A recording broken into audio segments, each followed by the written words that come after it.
పిత పుత్ర పవిత్ర ఆత్మ నామమున ఆమెన్. ప్రభువు మీతో ఉందురుగాక, మీ ఆత్మతో ఉందురుగాక.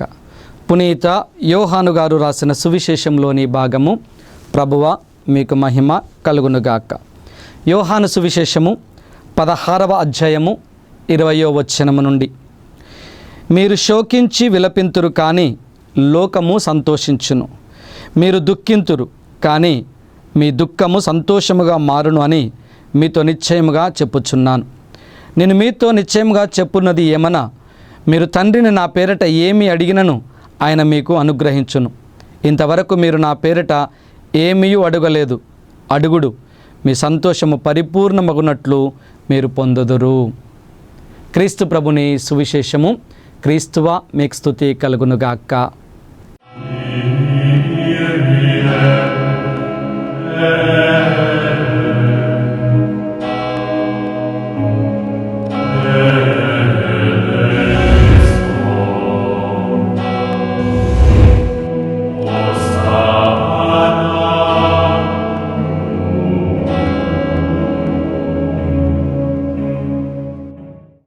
Praise the Lord. Hallelujah, hallelujah, hallelujah. దేవుని ప్రియ సహోదరి సహోదరులారా, దివ్యవాణి వీక్షిస్తున్నటువంటి విశ్వాసులారా, క్రీస్తు సందేశంను ఆలకించటానికి విచ్చేసిన మీ అందరికీ కూడా దేవుని నామంలో ప్రైజ్ ది లార్డ్. అందరూ బాగున్నారా? బాగున్న వారందరము కూడా ప్రభువుతో కలిసి ప్రభువుని స్తుతించుదామా? Praise the Lord. Hallelujah, hallelujah, praise the Lord. ప్రియ స్నేహితులారా, పోయిన వారము మనము యోహాను 16:1-15 వచనాలు మనం చూసాం. ఆదరణకర్త వచ్చినప్పుడు మనల్ని ధైర్యపరుస్తాడు అని, అదేవిధముగా మనము క్రీస్తుకు దగ్గర అవుతూ ఉన్నాము, దానికి చిహ్నముగా లోకం మనల్ని వెలివేస్తుంది అని, ఎవరైతే క్రీస్తుని హింసిస్తూ ఉన్నారో, ఎవరైతే క్రీస్తుని గురించి చెడ్డగా మాట్లాడుతున్నారో అలాంటి వారిని దేవుడు క్రీస్తు సువార్త కోసం ఎన్నుకోబోతున్నాడు, ఆ గడియలు రాబోతున్నవి అని నేర్చుకున్నా. ఈ రోజున దేవుని యొక్క సందేశాన్ని ఇదే 16వ అధ్యాయము యోహాను సువిశేషము 20వ వచనము నుంచి 24వ వచనం వరకు మనం చూసినట్లయితే కనుక చక్కటి అంశాలను దేవాతి దేవుడు మనకు నేర్పిస్తూ ఉన్నాడు. నేటి దుఃఖము రేపటి సుఖముగా సంతోషముగా మారబోతూ ఉంది అనేది ఆయన మనందరికీ తెలియపరుస్తున్నాడు. మన జీవితంలో సర్వసాధారణముగా సుఖ దుఃఖాలు అనేవి, కష్ట నష్టాలు, ఎత్తులు వంపులు అనేవి వస్తూ ఉంటాయి. ఆటుపోట్లు మన జీవితంలో వస్తూ పోతూ ఉంటాయి. కానీ ఎక్కువగా మనము ఆ దుఃఖము దగ్గర, ఆ బాధ దగ్గర, ఆ కష్టము దగ్గర, ఆ అప్పు దగ్గర ఆగిపోయి ముందుకు కాలు అడుగు వేయలేకపోతూ ఉంటాం. చాలా సందర్భాల్లో చాలా కుటుంబాలు ఇక్కడ ఏమవుతున్నాయి? పరాజయం పాలైపోతున్నాయి. అయ్యో అప్పు తీర్చలేని పరిస్థితి అని కొన్ని సందర్భాలలో పురుగుల మందు తాగి వారి జీవితాన్ని కోల్పోతున్నారు. ఇంకొంతమంది ఉరి వేసుకొని వారి జీవితాలను కోల్పోతున్నారు. ఇంకొంతమంది ఆత్మహత్యలకు పాల్పడుతూ ఉన్నారు. కానీ ప్రభు ఈ రోజున సెలవిస్తున్నాడు, ఈ రోజుని యొక్క దుఃఖము రేపు సంతోషంగా మారబోతుంది, కాబట్టి ధైర్యముగా ఉండండి అంటున్నాడు. అందుకే వాక్యం యోహాను 16:20లో మీరు శోకించి విలపింతురు కానీ ఈ లోకము సంతోషించును, మీరు దుఃఖింతురు కానీ మీ దుఃఖము సంతోషముగా మారు దినములు రాబోతూ ఉన్నాయి. Praise the Lord. హల్లెలూయా. మీరు దుఃఖముగా ఉంటున్నప్పుడు లోకము సంతోషిస్తుందేమో, లోకము ఆనందిస్తుందేమో. మీరు బాధపడుతూ ఉన్నప్పుడు, ఓ నా క్రైస్తవ కుటుంబమా, నా ప్రియ బిడ్డ, ఈ రోజున నువ్వు దుఃఖపడుతున్నావని దేనికో ఈ జీవితాన్ని, అందమైన జీవితాన్ని, ప్రభు ఇచ్చిన శ్వాసను, ప్రభు ఇచ్చిన జీవితాన్ని నీవు సంపూర్తిగా ప్రభువు ద్వారా అనుభవించు. అంతేకాని కష్టం వచ్చిందని చెప్పేసి ఇంకొకరు నా గురించి చెడుగా మాట్లాడుకుంటున్నారని చెప్పివేసి మన జీవితాన్ని చాలించవద్దు. ఈరోజు దుఃఖపడుతున్నాం, ఆ దుఃఖము నుండి మనము బయటికి రావటానికి దేవుడు మరి ఒక్క రోజు మన కోసం సిద్ధం చేశాడు అనేది నేను గ్రహించాలి. ప్రభువులో ధైర్యం తెచ్చుకోవాలి. అందుకే ఆదరణకర్త మనతో ఉండబోతున్నాడు. ఆదరణకర్తను మనము మర్చిపోతున్నాము. కాబట్టి ఆ దుఃఖాల ద్వారా, ఆ సమస్యల ద్వారా, ఆ ఇబ్బందుల ద్వారా నేను ఏమవుతున్నామంట, మన ఈ జీవితాన్ని చాలిస్తూ ఉన్నాం. ఒక సమస్య ఎదురైనప్పుడు ఆ సమస్యలో కృంగిపోతూ ఉన్నాం. కృంగిపోవటం కాదు, కానీ ఆ సమస్య నుంచి బయటికి రావటానికి ఆదరణకర్త నాకు తోడుగా ఉన్నాడు, ఆత్మదేవుడు నాతో సహవాసం చేస్తున్నాడు. జ్ఞానస్నానం ద్వారా ఆ ఆదరణకర్తను, ఆ పరిశుద్ధాత్మ దేవుణ్ణి, ఆ క్రీస్తు వెలుగుని నేను పొందుకున్నాను.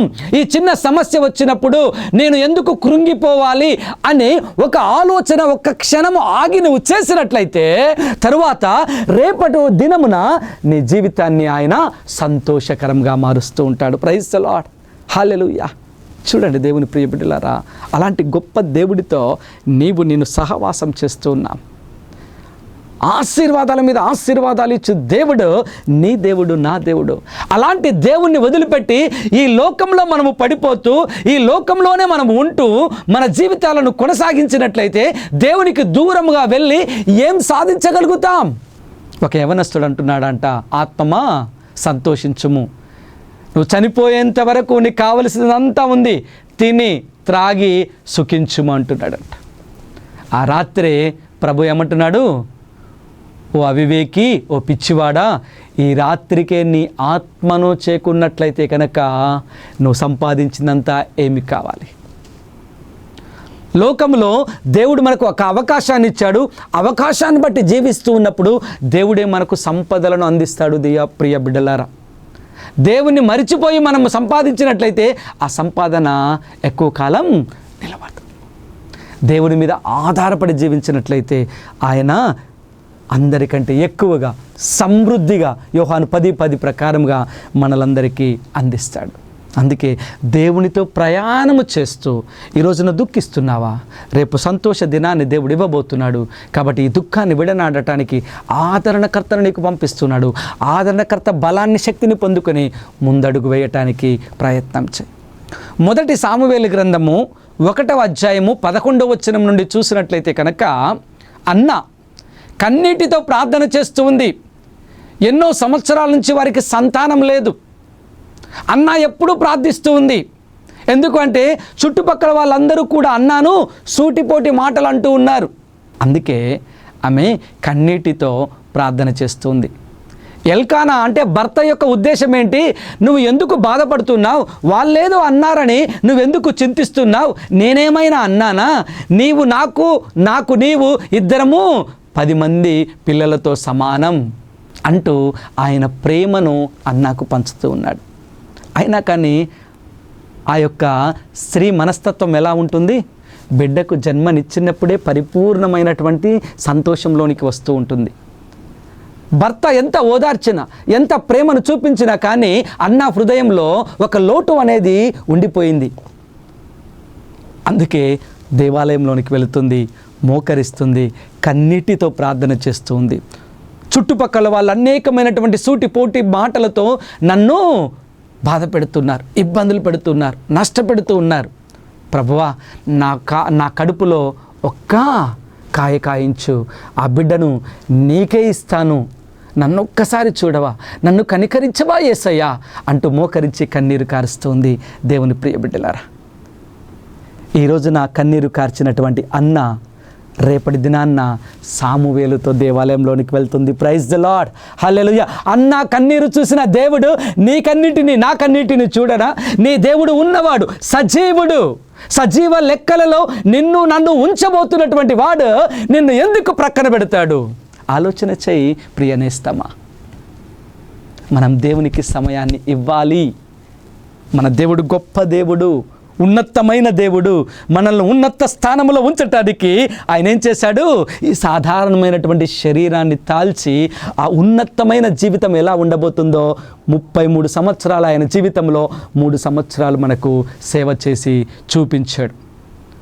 కల్వరిలో మరణించాడు, రక్తాన్ని చిందించాడు, పునరుత్థానుడై ఆ ఉన్నత రాజ్యంలో నీకు నాకు భాగాన్ని ఇవ్వటానికి ఆయన పరలోక సింహాసనము దగ్గర ఆసీనుడై ఉన్నాడు.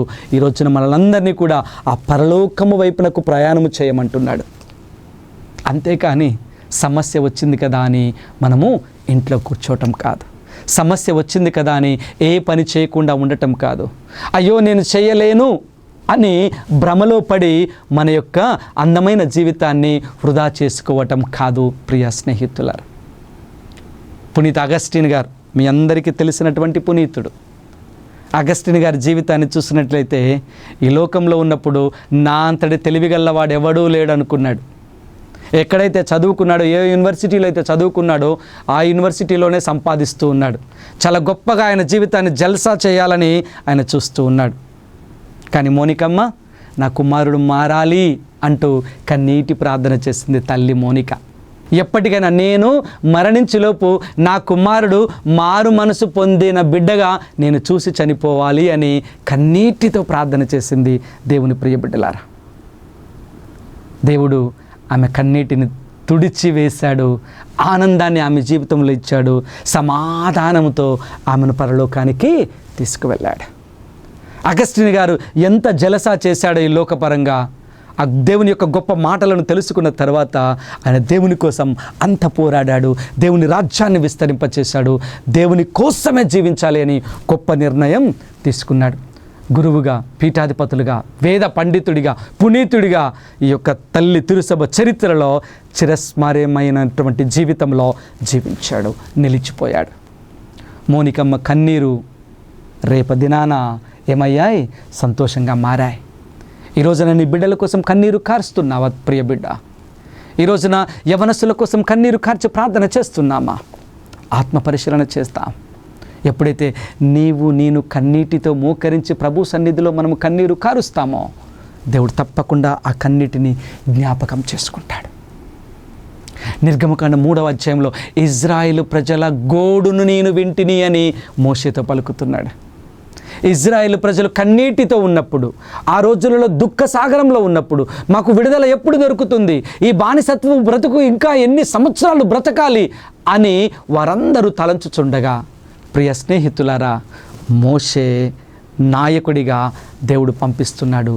వారి కన్నీటిని తుడిపిస్తున్నాడు. పాలు తేనెలు కలిగినటువంటి రాజ్యానికి దేవాతి దేవుడు వారిని తీసుకొని పోయి వారి యొక్క కన్నీటిని సంతోషముగా మారుస్తున్నాడు. ప్రియ స్నేహితులారా, అందుకే మన దేవుడు ఈ రోజున దుఃఖపడుతున్న నిన్ను రేపొద్దున ఏం చేయబోతున్నాడంట? సంతోషపరచబోతున్నాడు. ఆ సంతోషంతో మనం ఉండాలి అని, సంతోషంతో మనం జీవించాలి అని ఫిలిప్పీలకు రాసిన లేఖ 4వ అధ్యాయం 4వ వచనంలో మీరు ఆనందంగా ఉండండి, నేను మరలా తెలియపరుస్తున్నాను, మీరు ఆనందంగా ఉండండి అంటున్నాడు. మనందరం ఆనందాన్ని కోల్పోయి జీవిస్తూ ఉన్నాం. పెదాల మీద నవ్వును పెంచుకొని జీవిస్తున్నాం, కానీ హృదయాన్ని దుఃఖసాగరంలో ముంచివేస్తూ ఉన్నాం. హృదయపూర్వకంగా మనం ఆనందించాలి, కానీ పెదాలతో బయట ప్రపంచాన్ని, రంగుల ప్రపంచంలో మనము రంగులు వేసుకొని జీవించటం కాదు. హృదయపూర్వకంగా మనము ఆనందంగా ఉండాలి. దేవుని ప్రియ బిడ్డలారా, ఎవరైనా నన్ను అడిగినప్పుడు ఎలా ఉన్నావు థోమాస్ అంటే, ఆనందంగా, ప్రశాంతంగా, మనశ్శాంతిగా, సంతోషంగా దేవునిలో ఉన్నాను అని చెప్పగల ధైర్యం మనకి ఉండాలి. ప్రియ స్నేహితులారా, ఈ లోకాన్ని పట్టించుకుంటూ పోతే గుండె బరువు, తల బరువు, అన్ని బరువులై శరీరం కృంగిపోతుంది. దేవుడు నీకు ఇచ్చినటువంటి కర్తవ్యాన్ని బాధ్యతాయుతంగా మనం చేసుకుంటూ పోయినట్లయితే ఆనందంగా ఉంటాం. ఏ సమస్యల్లో మనం తరదూల్చాల్సిన అవసరం. మన దగ్గరికి సమస్య తీర్చండి అన్నప్పుడు ప్రార్థన ద్వారా మనము ఆ సమస్యలను తీర్చే బిడ్డలముగా ఉండాలి, కానీ ఆ సమస్యలను పెంచే బిడ్డలముగా మనము ఉండకూడదు అనేది దేవుడు ఈ మాటల ద్వారా మనకు తెలియపరుస్తున్నారు.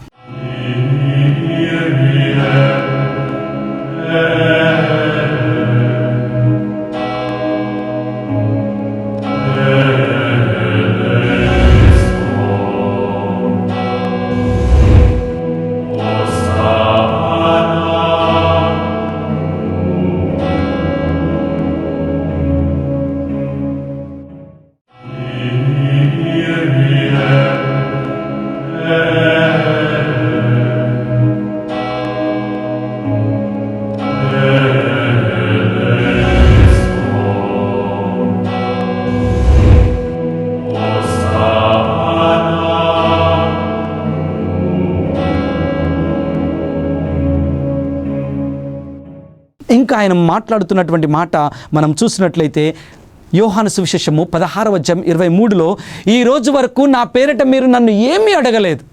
మీరు అడగండి తండ్రిని నా పేరిట, ఆయన మీకు ఎంతగా ఇస్తాడో. చదువుదాం. మీరు తండ్రిని నా పేరిట ఏమి అడిగినను ఆయన మీకు అనుగ్రహించెను. మనం అడగాలి. అందుకే మత్తయి సువిశేషం 7:7 సెలవిస్తుంది, అడుగుడు మీకు ఇవ్వబడును అంటూ ఉన్నాడు. మనం అడుగుతున్నామా? ఎలాంటి హృదయంతో అడుగుతున్నాం? చాలా ఇంపార్టెంట్. ఆయన అడగమన్నాడు కదా అని మోకరించి ఇది ఇవ్వు అది ఇవ్వు అలా అని మనం అడిగినట్లయితే ప్రయోజనం ఉండదు. నువ్వు అడిగేది ప్రయోజనకరమైనదై ఉండాలి. నువ్వు అడిగేది ఇతరులను ఇబ్బంది పెట్టేదిగా ఉండకూడదు. నువ్వు అడిగేది స్వార్థముతో ఉండకూడదు. ప్రభువా, నీ చిత్తమైతే నాకు అనుగ్రహించయ్యా. లూకా సువిశేషము 7వ ఆ యొక్క శతాధిపతి యొక్క సేవకుడి కోసము శతాధిపతి మాట్లాడతాడు, అయ్యా నీవు నా ఇంటికి రావటానికి నాకు అర్హత లేదు, నువ్వు ఒక్క మాట చెప్పు, నా సేవకుడు అక్కడ స్వస్థత పొందుతాడు. అలాంటి మంచి హృదయంతో మనం అడిగినప్పుడు దేవుడు ఏం చేస్తాడంట? ఆశీర్వదిస్తాడు. ఆ ఆశీర్వాదం ద్వారా మనం సంతోషంలోనికి వస్తాం.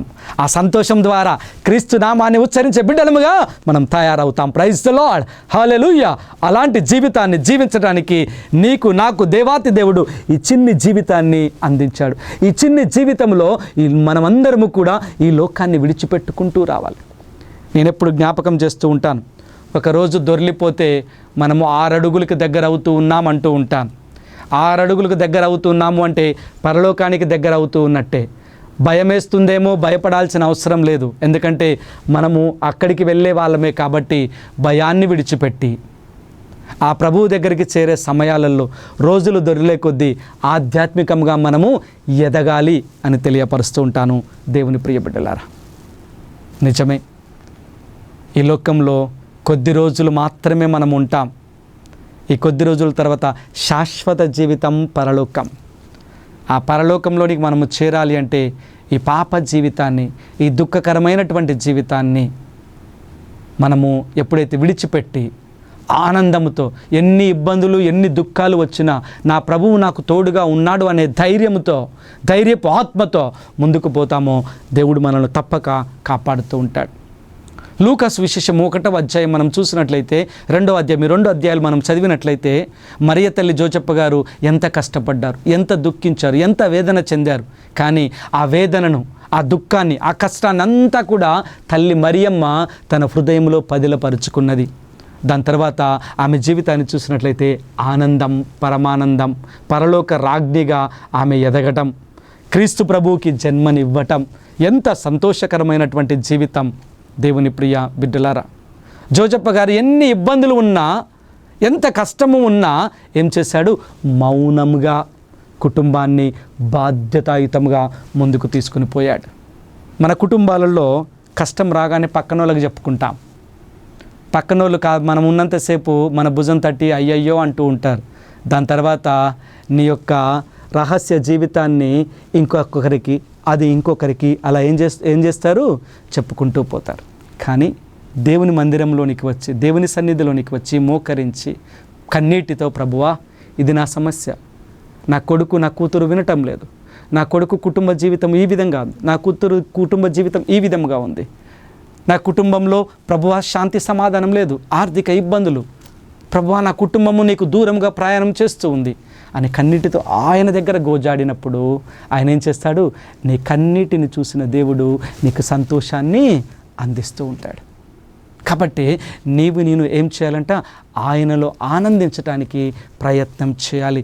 ఆయనలో ఆనందించాలి అంటే ఈరోజు ఎదుర్కొంటున్నటువంటి దుఃఖం నుండి నువ్వు బయటికి రావటానికి ధైర్యంగా ముందుకు రావాలి ప్రియ స్నేహితులారా. అందుకే ధైర్యం కోల్పోకుండా ఆ సమస్యలో కూడా నీవు ధైర్యంగా ముందుకు తల ఎత్తి ముందుకు వచ్చినట్లయితే కనుక నీ జీవితాలన్నిటినీ కూడా ఆనందకరమైనటువంటి జీవితాలుగా ఆయన మలుస్తాడు. దీనంతటికీ మనకు కావలసినది ఒకటి, ఆయన యందు విశ్వాసం. ఆయన యందు ఎప్పుడైతే మనం విశ్వాసం ఉంచుతూ ఉంటామో అప్పుడు దేవుడు మనల్ని సమృద్ధిగా దీవిస్తాడు. అబ్రహాం జీవితాన్ని చూడండి, 100 సంవత్సరాలు వచ్చే వరకు ఆయనకు సంతానం లేదు. కానీ దేవుడు ఏమంటున్నాడు? నీ వంశాన్ని ఇసుక రేణుల వలె, ఆకాశమునందల నక్షత్రముల వలె తీర్చిదిద్దుతా అంటాడు. సారా నవ్వుతూ ఉంటుంది ఒక పక్క, ఈ ముసలి ప్రాయంలో ఇంకా ఈ వాగ్దానాలా అంటూ నవ్వుకుంటూ ఉంటుంది.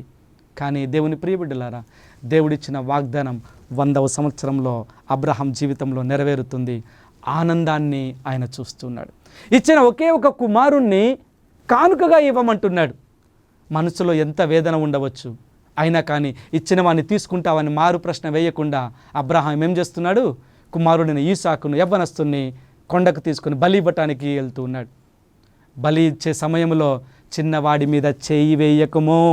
మళ్ళీ ఆనందం దేవుని ప్రియ బిడ్డలారా. అందుకే ఆనందంలో దేవుడు ఏం చేశాడంట? ఒక గొర్రెపిల్లను కొమ్ములుగా తిరిగినటువంటి గొర్రెపిల్లను పొదలలో చిక్కించి ఆ గొర్రెపిల్లను ఆనందంతో బలి అర్పిస్తూ ఉన్నాడు.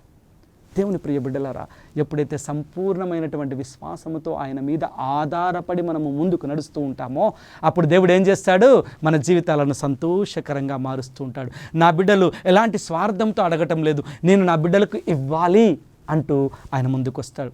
అందుకే ఫిలిప్పీలకు రాసిన లేఖ 4వ అధ్యాయం 19వ వచనంలో సెలవిస్తుంది, నీవు ఆర్థిక సమస్యల్లో ఉంటున్నట్లయితే కనుక, అప్పు బాధల్లో ఉంటున్నట్లయితే కనుక, నీ జీవితం ముందుకు పోతున్నట్లయితే కనుక, విశ్వాసముతో ఆయన దగ్గర కన్నీటితో మోకరించి ప్రార్థన చేసినట్లయితే తన ఐశ్వర్యంలో నుండి నీకు ఐశ్వర్యాన్ని ప్రసాదిస్తాడు. అందులో మొట్టమొదటి ఐశ్వర్యం ఏమిటి అంటే మనశ్శాంతి.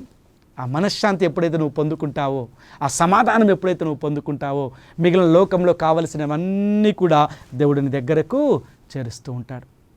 అది యోహాను సువిశేషము 16వ అధ్యాయము 16వ వచనం నుండి 24వ వచనం వరకు ఆయన నేర్పిస్తున్నటువంటి మాటలు. అదే విధముగా ప్రియ స్నేహితులారా, యోహాను సువిశేషం 16వ అధ్యాయము 25 నుంచి 33 మనం చూసినట్లయితే కనుక ఈ యొక్క ఆదరణకర్త మీద మనం ఆధారపడి దుఃఖాన్నంతటిని దిగమింగుతూ ధైర్యంగా దాన్ని ఎదుర్కొంటూ ముందుకు పోయినట్లయితే సంతోషకరంగా మారుస్తాడు. అప్పుడు ఆ సంతోషకరము లోకము మీద విజయాన్ని సాధించినట్లుగా దేవుడు మలుస్తాడు. మీరు తర్వాత చదవండి, యోహాను 16వ అధ్యాయము 25 నుంచి 33 వరకు మనం చదివినట్లయితే లోకముపై విజయము మనము సాధించే బిడ్డలముగా అవుతాం. ఎప్పుడంటే ఆదరణకర్తను మనం ఆహ్వానించినప్పుడు, మనందరము దుఃఖంలో కృంగిపోకుండా, కష్టంలో నలిగిపోకుండా, ఇబ్బందుల పాలు కాకుండా ధైర్యంగా ఆ ఇబ్బందిని ఎదుర్కోగలను, ఆ కష్టాన్ని ఛేదించగలను, ఆ కష్టం నుంచి బయటికి రాగలను, ఆ కన్నిటిని నేను తుడిచివేయగలను. ఎప్పుడైతే నీవు సాహసం చేసి ధైర్యంతో ముందుకు వస్తావు, ఆదరణకర్త యొక్క సహవాసాన్ని నువ్వు పొందుకుంటావు, అప్పుడు నీ జీవితాన్ని సంతోషకరంగా మారుస్తాడు దేవుడు. ఆ సంతోషకరమైనటువంటి జీవితం నుండి నీకు ఈ లోకం నుండి వెలుగును లేదా విజయమును నీకు ప్రసాదిస్తాడు. Praise the Lord. యేసునా స్వామి లోకంలోనికి వచ్చినది ఈ లోకం మీద విజయం సాధించడానికి, సైతాను నలగదొరికి ఆయన మనలందరినీ కూడా ఆ సైతాను సంఖ్యల నుండి మనల్ని విడుదల చేయటానికి ఆయన వచ్చాడు. అందుకే కల్వరిలో సిలువను ఎక్కి ఆ సిలువలో తన యొక్క ప్రాణాన్ని విడిచి ఆ ప్రాణాన్ని అలాగే ఉంచకుండా 3వ రోజు ఉత్థానుడై ఆ యొక్క లోకము నుండి, అదేవిధంగా సైతాను సంఖ్యల నుండి మనకు విజయాన్ని ప్రసాదించాడు. అలాంటి విజయాన్ని ప్రసాదించిన క్రీస్తు నీకు నాకు విజయాన్ని ప్రసాదించడానికి, ఈ లోకంలో నుండి మనలందరినీ బయటికి తీసుకుని రావటానికి ఆదరణకర్తను పంపిస్తాను అంటున్నాడు. కష్టాలు వచ్చినప్పుడు ధైర్యంగా ఎదుర్కోవటానికి ఆత్మ దేవుడు మీతో ఉంటాడు అని జ్ఞాపకం చేస్తున్నాడు. ఆత్మ దేవుడు మీతో ఉన్నప్పుడు సంతోషం సమాధానం మీ దగ్గర ఉంటుంది అంటున్నాడు. ఆ సంతోషం సమాధానం మీ దగ్గర ఉన్నప్పుడు మీరు లోకంలో విజయాన్ని సాధించే బిడ్డలుగా తయారవుతారు అని ఆయన వాగ్దానం ఇస్తున్నాడు. అంతా అన్ని ఆశీర్వాదాలను మనకిస్తున్న దేవునితో మనం ఎలా నడుచుకుంటున్నాం ఆత్మ పరిశీలన చేద్దాం. ఆ దేవునితో మనము ఏకీభవించి ముందుకు నడుద్దాం. అందరం ఒక్క నిమిషం కళ్ళు మూసుకుందామా, ప్రార్థన చేసుకుందాం. దయగల సర్వేశ్వర, యోహాను సువిశేషము 16వ అధ్యాయము 16వ వచనం నుంచి 34వ వచనం వరకు మేము ధ్యానించాం. ప్రభువా, ఈరోజు ఉన్నటువంటి దుఃఖాన్ని రేపు సంతోషంగా మారుస్తానని వాక్యంలో సెలవిచ్చావు. నా పేరట తండ్రిని ఏది అడిగినా ప్రసాదిస్తానని వాగ్దానం ఇస్తూ ఉన్నా. ఈ రోజున మా దుఃఖాన్ని ప్రభు, మా కష్టాన్ని, మా బాధను, మా ఇబ్బందిని అంతటిని నీకు సమర్పించుకుంటున్నామయ్యా. మమ్మల్ని కన్నీటి నుండి దూరం చేయి అయ్యా, బాధల నుంచి దూరం చేయి. నీ ఆత్మతో మమ్మల్ని అందరినీ కూడా బలపరచు ప్రభు. ఈ లోకంలో మేము విజయాన్ని సాధించే బిడ్డలముగా అయ్యా, నీలో ఉండి విజయాన్ని సాధించే బిడ్డలుగా మా అందరినీ కూడా నీవు వాడుకొనమని వేడుకుంటున్నాం. మా కష్టం, మా నష్టం నుండి మేము కృంగిపోకుండా దాన్ని ఏ విధముగా మేము ఎదుర్కోవాలో ఆలోచన జ్ఞానాన్ని మాకు ఇవ్వండి. ఆ ఆలోచన ద్వారా, ఆ విజ్ఞానం ద్వారా మేము ఆ కష్టం నుంచి బయటికి వచ్చి, ఆ నష్టం నుంచి బయటికి వచ్చి, ప్రభు ఆ దుఃఖం నుంచి బయటికి వచ్చి ధైర్యంగా నీకు సాక్షికరమైనటువంటి జీవితాన్ని జీవించే భాగ్యమును మాకు అందించమని వేడుకుంటున్నా. ప్రభువా, ఎలాంటి స్వార్థం లేకుండా నిన్ను అడుగుతున్నటువంటి మా ఈ ఒక్క మాటలన్నిటినీ, మా విన్నపములన్నిటినీ నీవు స్వీకరించి ప్రభు ఈ లోకంలో మేమందరము విజయం సాధించే వీరులముగా మమ్మల్ని మలచమని, నీ విజ్ఞానముతో, నీ ఆత్మ బలముతో, ఆత్మశక్తితో, నీ వెలుగులో మమ్మల్ని అందరినీ నింపమని మా నాథుడైన క్రీస్తు ద్వారా ఈ మనవి చేయుచున్నాము. ఆమెన్. ప్రభువు మీతో ఉందురుగాక, మీ ఆత్మతో ఉందురుగాక. సర్వశక్తిగల సర్వేశ్వరుడు పిత, పుత్ర, పవిత్ర ఆత్మ మిమ్మందరినీ ఆశీర్వదించి విజయ బాటలో మిమ్మలను నడుపుదురుగాక. ఆమెన్.